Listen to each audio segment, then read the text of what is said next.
I met Emma when Mary brought her home. Okay. Actually, I heard about Emma first because my daughter would talk about, there's this girl and I kind of like her. And she's pretty close to the vest about things, Mary is. So it wasn't, she's not one to be all gushy and talk nonstop, but it kept coming up, and she kept spending time with Emma. So when she finally brought her home, she told me this one's special and she wants to meet you. And she told me Emma was scared to meet me. And so that was, I'm like, well, I'm just me, it'll be fine. And she brought her home. And the memory of meeting Emma for the first time sort of contrasts with what I know of Emma now, which is funny because she was very quiet when I met her initially and very, very super polite on the surface. Not that she's rude now. But you could tell that she was really, really nervous, and it was really cute. So that's the first time that I met Emma. And it was just fun to watch my daughter be happy. No, I'm still getting to know Mary, and Mary's delightful. She's a lot of fun to hang out with, and she has a great sense of humor, but she's quiet, has a quiet sense of humor, and she's introducing me to the art of drinking and beer, and so she's a classy girl. So our daughter-in-law is corrupting you. Yeah, that's pretty funny. Well, about Mary, it's when she was really little, there's two things that are close to my heart with Mary. She had seen her dad had taken her down to the Columbia River, and when she came back, her dad called me and said, "Mary has something to tell you." I said, "What are you going to tell me, Mary?" "Granny, I just saw the mighty Columbia." Love that. I still love that, and I tell that. But another thing we picked up from Mary when she was really small, she'd always say, "Drummer, Grammy, drummer, drummer." Kathleen and I still do that to each other today. Remembering Mary when we say, "Drummer, drummer, grandma." Right. Do you remember, do we have all the list or going out Honestly, it's enjoyable to be in a room with them, regardless of the conversation that's happening, with how they interact. It's a bit of a show to watch. They both really are strong-willed people in their own ways, and the tangents that spawn from some of their conversations, even if it's a very involved conversation about a certain topic, whoever else is in the room will just get side glances at each other like, what is happening? And you just kind of sit there and enjoy it and hope that at some point you can get to the end goal of the original.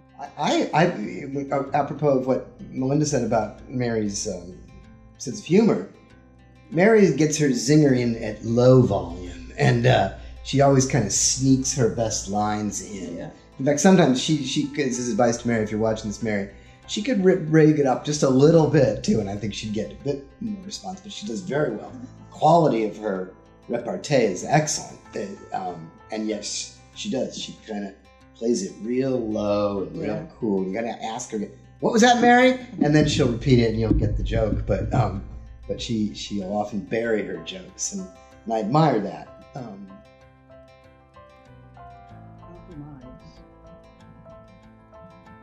Respect for each other. Enjoy the good times. Yes. Get through the bad times. And let God be always a part of what they're doing. And he seems so much a part of who their life is now that I really love it. I love it when I walk in their house and that's evident. And I think that's really good. But I think the most important thing is to get up out of bed every day and be positive. Yes. I think there's a tendency in this culture to kind of want things right away. And I think it's with cell phones, you want an answer right away, you want a text right away, you want an email right away, you want a response, and some things are just worth waiting for, and it's right that things take time, and so to not rush for everything, to think that if acquiring things or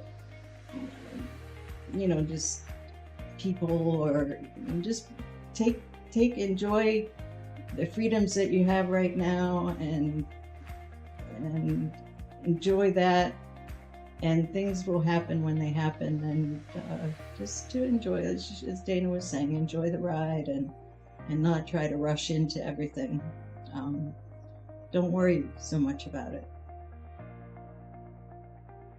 What I wish for Mary and Emma in their lives together as they go forward from this point actually is less about what their lives together is, and it's more just about what I would like for them individually, because I think that if they just stay, each true to themselves in terms of not acquiescing too much in any way for either each other or for the world, but just can stay in that place where they're actually their true selves, then, life forward from there will be, it makes me cry,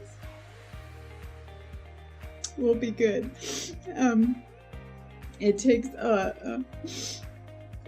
a very gentleness with yourself and a strong strength in yourself at the same time to do that. And Mary, you'll laugh because I'm crying, my sappy mother, and even though I'm not, so that's appropriate. But what I just wish for you guys is that you won't, that you won't let the world bend you too much in such a way that you think you need to become something that you're not, because that's not really any good way to live. It's kind of boring, but keep the lines of communication open and always be upfront with each other when things happen, that they don't bury things or let things slide. Or I don't think that's served us well in the past. It's just deal with things as they happen, and don't push them aside, and speak up for yourself, and just take it as it comes. I think my wish is related to that.